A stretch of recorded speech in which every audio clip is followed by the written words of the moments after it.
What's up, everybody, and welcome back to Bobby's Big Board. The NFL Draft is tomorrow, and we're breaking down one of the final mocks before the madness begins, Peter Schrager's latest 2025 NFL mock. I'll give you my raw reactions, break down every pick, and let you know which teams nailed it and which ones need to go back to the drawing board. No fluff here, just honest takes and football talk. Let's dive right in, and I am honestly excited for this.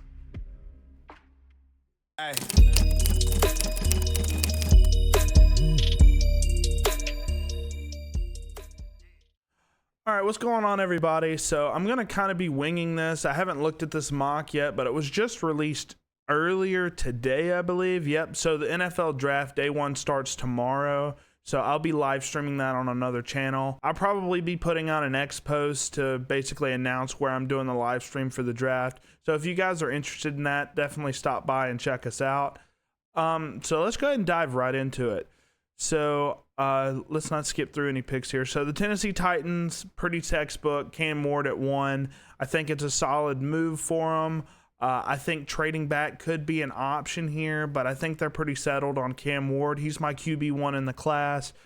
Great improvisational ability, great arm angles. He's got one of the better arms in the class. Not the best arm, but a solid arm. Great production as well. So I love that for the Titans. Cam Ward, in terms of the landing spot, it's a little weird because they don't have a lot of pass catchers. I do expect them to bring in somebody like a Jalen Noel or some sort of slot guy because there are a few good slot receivers in this class. So hopefully they bring in some more weapons because Tony Pollard and Calvin Ridley and Chig are y'all's only pass catchers. It's not going to be a great time for Cam Ward, but definitely think he's worth a top 5 rookie draft pick for sure. All right, Travis Hunter at 2. So I've said this in a few videos now. Travis Hunter at 2 to the Browns is probably one of my less exciting landing spots for Travis Hunter. I'd much rather him go to the Patriots, where I'm pretty confident he'll be a receiver a lot of the time. But the Browns, I think he's the best wide receiver. That includes Jerry Jeudy on the Browns if he goes there. But with Njoku, Cedric Tillman, and Jeudy, I don't know how often they use him at wide receiver. I hope they do, and I think the Browns would try to utilize his talent on both sides of the ball because they need him there. But, I would probably hesitate on picking him with a top 5 rookie pick if he lands on the Browns. Abdul Carter to the Giants. I think he's got an elite first step. Great burst for the position. He's slightly undersized, but in terms of some of the intangibles with his athletic profile, I think he's a smash in the top 5 of the picks. I do think his run game defense is a little underwhelming to me, but he could get better. But overall, great pick for the Giants. I'd love to see them trade up into the first round to grab somebody, or wait to the second round to grab somebody like Milroe or something like that to sit behind Russell Wilson. Will Campbell to the Patriots. That's another popular landing spot. I think Drake May will definitely be in need of a tackle. I do view Will Campbell as a tackle, even though, his arm length's a little small. I don't really pay too much attention to that, but for sure, I think Will Campbell's a great pick here. Ashton Jeanty to the Jaguars, definitely a surprising one. I don't agree with this one at all. I think D-tackle Mason Graham would be a great pick here. But Ashton Jeanty in this situation goes to the Jaguars. I love that fit. It would help Jeanty a lot. They'd run him a lot. Even though they have ETN and Tank Bigsby, I think he'd be the clear running back 1 there. Obviously, he's my running back 1, but yeah, it doesn't really make sense for the Jaguars to do this. They definitely have need on defense, and I would bet a substantial amount of money that they do go defense with this 5th pick. Armand Membu to the Raiders. I think the Raiders are in desperate need of any skill position, but I can't deny Membu is a great tackle, one of the better ones in this class. I don't know if I'd pick him all the way up at 6, but it's a solid pick. I'd much rather see Tet McMillan as a fantasy player myself, but it's fine. the Jaguars in this situation snag Genty from them. I would expect them to go Genty at 6, but we'll see. Tyler Warren to the Jets. I love this landing spot. It's much better than the Colts. I did see some betting odds about a month ago that said Tyler Warren is like minus 130 to be a top 10 pick, which is surprising to me. I thought he'd fall to 12 to the Colts, and then we'd be like, well, that sucks, because the Colts landing spot for any tight end is just going to be awful because they have so many pass catchers, and those pass catchers can't even be sustained just because of how bad the accuracy is from Anthony Richardson. Hopefully Daniel Jones can make that a little bit better, but we'll just have to see. But in terms of this landing spot for Tyler Warren, I think it's an excellent landing spot. I think Justin Fields can definitely pepper Tyler Warren with targets. In terms of the Jets, I hate the offense. I don't like the situation the Jets have been in for a long time, but this is a good piece to build around, and I would be taking Tyler Warren probably 106 to 110, somewhere in there. So yeah, I'd love that. He's my tight end one by far. So Jalen Walker to the Panthers. They need defense. They need a little bit of everything. That's a good pick for them. Michael Williams, the athletic freak, goes to the Saints. I have been seeing Dart go here. I also have seen Shadur Sanders go here, which we do need to say something real quick. Shadur Sanders is not picked within the first 10 picks. I will say, if he falls out of the top 10 picks, I think he probably goes late round 1 or even falls out of round 1. I know that's a little crazy to say, but I wouldn't be shocked if he goes in round 2. Okay, we got a trade. Okay, so the Colts give up 14 and 80 to move up 4 spots with the Bears. I don't see this happening. I think the Bears love their spot at 10. But with Genty gone and Campbell gone, multiple tackles and Genty gone, I could see this making a little bit of sense. But they move up and grab Colston Loveland, which doesn't make sense to me because I don't project any teams ahead of them. If I'm remembering correctly the draft order, I don't project any team going with a tight end. So I think the Colts could just grab a tight end at 12 unless they're scared of another team moving up, maybe. I don't know. But in terms of the landing spot, Colston Loveland's the one that gets hit with the death blow in terms of landing with the Colts. Thank goodness it's not Warren. I do think Colston Loveland's the most complete tight end in this class. So, I think he'll do a little bit of everything for the Colts. So, I still think he's worth early to mid-second just because of the upside, but I'm probably staying away from him just because of this landing spot. Walter Nolan, great value for the Niners. They lost their whole D-line pretty much outside of Nick Bosa, so they're definitely going to need to start rebuilding there, so that's good. Tyler Booker to the Cowboys makes sense. Great physical run defender. I'd like to see him be a little bit better out in space, but it's fine overall. I think the Cowboys need a lot of everything. Mason Graham falls all the way to the Dolphins at 13. That's absolutely fantastic for them. They lost out on their D tackle to the Raiders. I forget his name, but very talented D tackle to the Raiders. So they replace him, and I think Mason Graham is a top 6 player in this class. So love this for the Miami Dolphins. They take BPA here, and I think that's a great move. Kelvin Banks to the Chicago Bears. Now, this is absolutely fantastic for the Bears. They move back and still get my tackle 2 in the entire class in Kelvin Banks Jr. That's fantastic. It's hard to say if this is actually going to happen because I think the Bears stay at 10 and just take BPA or defense. They're in a great spot in terms of roster construction. But yeah, Kelvin Banks at 14 is awesome for the Bears. I think with one of their second round picks, they're probably going to go running back. So there's that. Jihad Campbell probably plays edge at the next level. I know the Falcons fans are probably going to riot when they hear the word linebacker. He was recruited as an edge. I do think he's probably going to be an edge at the next level, but maybe somewhere of a hybrid linebacker to edge, kind of like how Micah Parsons was.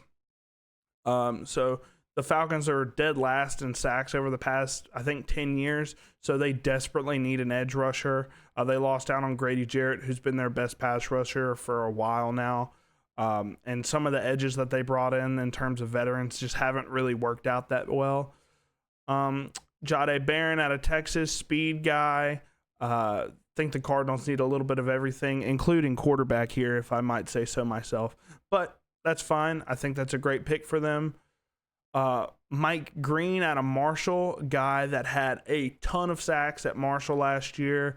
I think they probably lose out on Trey Hendrickson. Makes sense here. Don't think offense is in play here at all. I think their offense has been great. I do expect them to pick a running back within the first 4 rounds or so, but overall, this is a great pick for them. I know people question the level of competition, but he ate versus Ohio State, who ended up winning the national championship last year. So I'm not having a lot of questions. He's a little undersized, but in terms of explosiveness and just high motor, Mike Green has all of that. Gray Zabel, probably the best center in this draft. I think he probably plays center.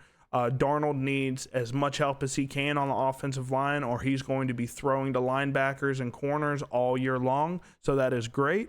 I love that for Sam Darnold. I love that for the Seahawks. Tet McMillan, I've seen this landing spot before, and it makes absolutely zero sense to me. Tet McMillan goes to the Tampa Bay Buccaneers at 19.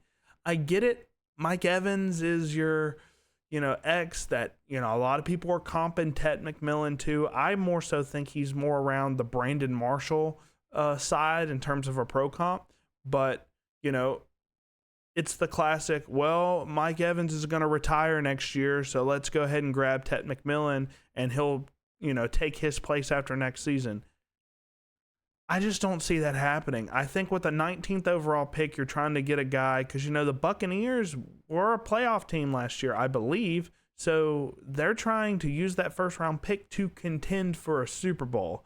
And yes, Tet McMillan could be your slot guy, but McMillan, the other McMillan, that's their slot guy, is fine. I know Chris Godwin is playing the Z a lot, but he could also move into slot. I think they go somewhere else here. I think Tet McMillan probably goes before this. I know a lot of people are questioning his burst off the line and things like that, but he's my wide receiver 1 if Travis Hunter doesn't play wide receiver. So I'm not questioning him here. He's got elite production in college, and that's, if you're a bad in terms of burst, you're not going to have that kind of production in college. So I don't question anything about Tet. I think he goes probably top 15, but in this case he doesn't. 20, Emeka Egbuka goes to the Broncos. I don't think they have a need at receiver personally. Devon Vele is a great slot guy. He had some solid production last year. Sutton's great. Marvin Mims is a great receiver as well. Came on strong last year. Doesn't make much sense to me, in all honesty. I would probably expect Hampton to go here at 20. But in terms of Egbuka, I've only heard positive things about his character, his personality, and his leadership traits. He's my wide receiver 4. I do think he's slot specific at the next level, maybe playing the Z 20% of the time. But Egbuka is very crafty route runner, very good character, a guy that I think will be a NFL caliber receiver for a long time. He just has those intangibles to stay in a locker room, and the team's going to value him. So this is a great move. In terms of whoever gets Emeka Egbuka, I think they're getting a great player. I just don't think the Broncos really need a wide receiver, so I don't expect them to take one here. At 21, here we go. Shadur Sanders to Pittsburgh. I hate this landing spot for him. He's my QB5. I don't like QBs in an Arthur Smith offense. You've seen how poorly all of his quarterbacks have done. I think the best finish he's ever gotten out of a quarterback is Ryan Tannehill in 2019. That's just not what I want to see. Shadur Sanders has a lot of flaws to me. I do think he's very good in terms of accuracy, touch, and anticipation, but he's got a lot of pocket mechanic issues, drifts back a lot. I wouldn't take him in the first round, in my opinion, but the Steelers do need a quarterback, and I wouldn't trout Mason Rudolph out there. Y'all have tried that once, and it didn't work. So I guess that's fine. I would prefer Jackson Dart here. I don't really view Jackson Dart as a first rounder either, but it works out, I guess. Kenneth Grant to the Chargers. I would say one thing about the Steelers before I move on, I do think running backs in play here, and if Hampton's on the board, I would be shocked if they don't go Omarion Hampton at 21. But and then Chargers at 22. Kenneth Grant, Michigan, D tackle. Think that's a fine pick as well. I could see a receiver here. Luther Burden kind of makes a little bit of sense here if you want to move Lad McConkey out to the Z. I've seen Emeka Egbuka mocked here as well. That makes absolutely zero sense. You just have two Lad McConkeys on the team. So I would like receiver here for the Chargers just as a fantasy player, but Kenneth Grant's great value at 22. I think he's a top 15 player in the draft personally. Matthew Golden to the Packers. I hate this landing spot with a passion. Obviously, I think Matthew Golden's my wide receiver 7 this year. Not as high on him as consensus. Didn't have great production throughout his entire collegiate career. I know people are going to say he had 900 yards and I think 7 touchdowns last year. That was through 16 games. That's not really impressive to me for college level production. I know he's fast. He's got great jump ball ability. There is things to like, but there's just something that's off about him that, I just think he's a wide receiver too, in my opinion. And when he goes to the Packers, that crowded wide receiver room, I don't know what his production is going to look like. And I would definitely be off of him in its entirety. I probably wouldn't even take him in the first round, but I'm pretty sure one of your league mates will. Omarion Hampton to the Vikings. Love this landing spot. It's a little crowded in terms of the running back room right now. Obviously, you have Aaron Jones. You got Jordan Mason. I think both of those guys are solid running backs that can handle a workload. Hampton to the Vikings doesn't make a lot of sense to me, but if Hampton does go here, he's definitely a top 5 pick in my opinion, even though the running back room is a little crowded.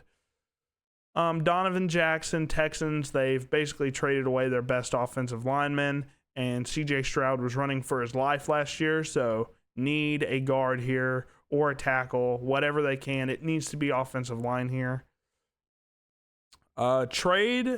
New York Giants trade up into the first round, and the Rams trade out.